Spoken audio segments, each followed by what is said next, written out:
Nursery leaders, imagine I handed you £100, not real money, just £100 to spend on one thing that would genuinely change how your team feels this term.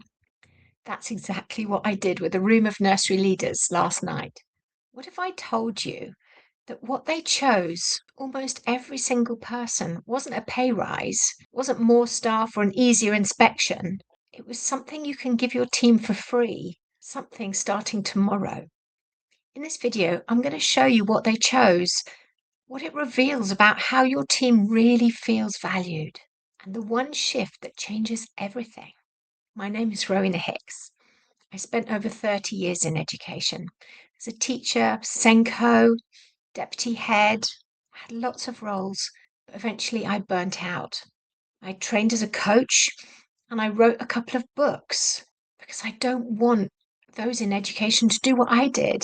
So now I work with nurseries and school leaders nationwide. And last night I sat in a room with a group of nursery leaders in Tunbridge. I gave each table £100 and asked them to spend it on what actually matters in their setting. No agenda, no script. I gave them some ideas, but the tables spent it the same way. They wanted a full staff team, no one off sick. A team who says thank you without being asked. But it was laughter that came out. That was the key, a team who laughs. No one spent it on a bigger budget or fewer Ofsted visits, even though finances and parent expectations and inspection pressure came up in almost every conversation that followed. But laughter. What struck me most was what came next. When we talked openly, the same things kept surfacing. The paperwork that never ends, the guilt of never quite feeling like you've done enough, the sickness that keeps creeping up, both in yourself and your team, the sense of juggling 100 things at once. And yet every leader in that room could see it. The thing that actually holds a team together isn't another initiative, it's connection. This is exactly what the neuroscientist Dr. Caroline Leaf talks about, because she describes self-worth as something built layer by layer in the mind. It's not earned, it's built. The education sector we work in measures everything, doesn't it? Attainment, outcomes, inspection gradings, paperwork completed. It's easy to start believing your worth and your team's worth is only as good as what gets produced that day. Dr. Leaf calls this laying false value on top of our real identity. And the moment you start comparing your setting, your staffing levels, your outcomes to someone else's, that false layer gets thicker. The leaders I spoke to last night already knew this, even if they didn't have the language for it.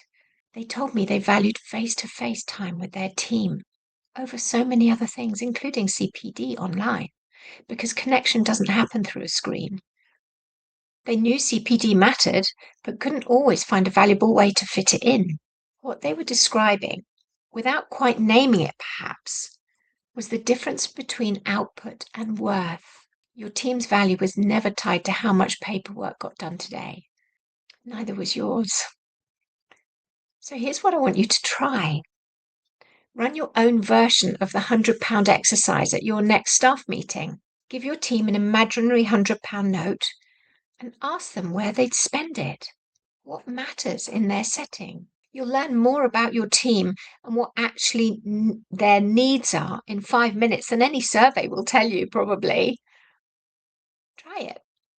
The second thing you could try is the value pause. Once a week, name one thing a team member did that reflected who they are, not what they produced. So it's not great job on the display, but I noticed how patient you were with that parent today. That's who you are. It costs nothing. It takes 30 seconds. And it directly answers the thing every leader in that room was carrying, the fear that they're never doing enough, both for their team or for Ofsted, let's say. Because when your team feels valued for who they are, not just what they tick off their list, the sickness drops, the retention improves, and that paperwork becomes something you're doing from a place of strength, from energy. You're not proving your worth through it. If that evening with those nursery leaders taught me anything, it's that you already know your team needs this. You just need permission to believe it matters, and it matters as much as the paperwork matters. If this resonated, you could try my 40-day journal, walk through it. It's about shifts like this, 5 minutes a day. Try it with your team, do it together. And if you're a leader and you'd like a session like this for your own staff, come and find me. It's exactly the work I love to do. I'll see you in the next video.